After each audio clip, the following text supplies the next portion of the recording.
What comes to mind when you hear chapters? Let's see if I can read your mind. It's an undeniable fact that at some point in our lives, we have applied a bit of pressure on ourselves. What we need to achieve, what the future holds, graduating with the best results, how to stay relevant in our field of work. Basically, stressing our brain cells on what's beyond our control. Well, let's just say I'm guilty. Or rather, I was guilty of this.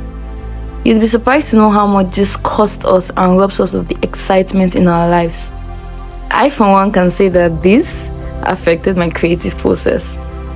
I would find myself many times thinking about the next step even before I make that very first step. At some point in my life, I would care less about any of these things because I've always had God's backing that made me feel undefeated. And no, I didn't lose my backing at all. But you know what I lost? The consciousness of this backing. Let me tell you a story, and the secret behind this story. I am a makeup artist, although makeup was one hobby of mine that I guarded jealously. I could feel down and sad, but once I pick up that brush, it's like I'm playing on clouds, literally. I never saw myself making it a business. I just loved the process and wanted to get better at it.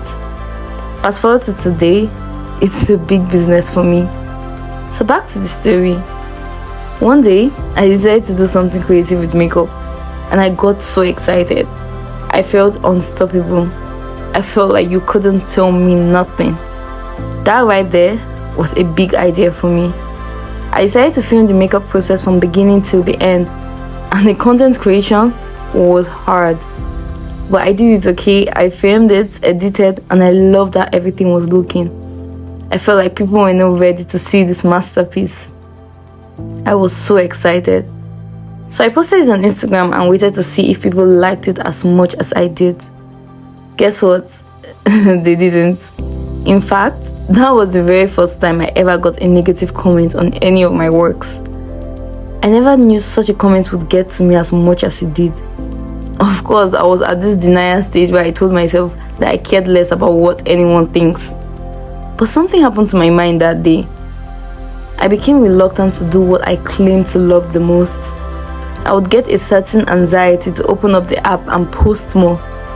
Suddenly, that one thing that was capable of making me so happy and elated brought anxiety.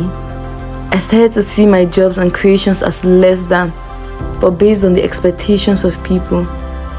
Did the negative comments stop? Nope. Not even till this very day. But you know, that was a lesson I had to consciously learn. That the pressure we put on ourselves in becoming the best in whatever we do is as a result of the standards our minds have been exposed to through observations. And in return, we look down at certain things that don't seem to fit into the standards the society or social media has consciously or unconsciously created, which has occupied a large part of our minds, bringing about comparison. Now, don't get me wrong, I'm not saying that it is a bad thing to have high expectation. In fact, it's advisable to have set goals for ourselves. But those people we see being the best at what they are doing failed at some point, and where they are now could be as a result of the lessons they had consciously learned while they failed. That was a chapter in their life. Now back to the initial question. What comes to mind when you hear chapters? Don't ever let somebody tell you you can't do something. Not even me. You got a dream, you got to protect it. People can't do something themselves. They want to tell you you can't do it. To personalize this, the time in my life where picking up a brush to start makeup could turn me into an excited baby was in fact a chapter in my life. And when I felt like I was losing my excitement, I had to connect back to the previous chapter to know why an activity could get me that excited.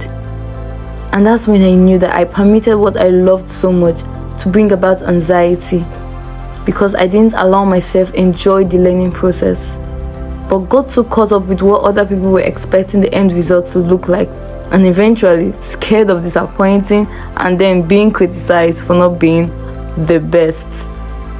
That's one lesson I had to take to the next chapter. Honestly, the lesson you refuse to learn in one chapter might play itself again in the next. So I'll ask you this: what experience are you reliving over and over just because you haven't chosen to learn from it? My little advice is, whatever chapter you are in right now in your life, live it, go through it, learn from it, and enjoy it. A new year is always a new chapter. Take the lesson learned from the previous year and run with it in this new year.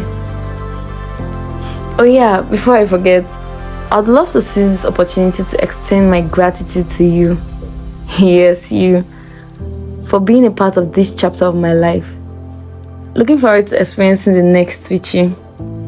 Like and subscribe if you found this valuable. I love you, and I'll see you in my next video. Bye. Mwah.